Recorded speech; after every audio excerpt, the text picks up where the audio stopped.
I think the more people from Miami that branch out but don't like move away from the Miami skate scene start adding to it. Like Brian De La Torre moved away when he was a kid, now he's back.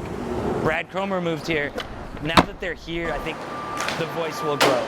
Recently, we've just had a bunch of talented skateboarders just come together and just like the best skating you could possibly imagine just before your eyes all the time. I think I'll stay in Miami. It means a lot for sure knowing that people from Florida made it and like they're doing so good now, and it pushes you a lot to know that like other people did it and that you can do it too.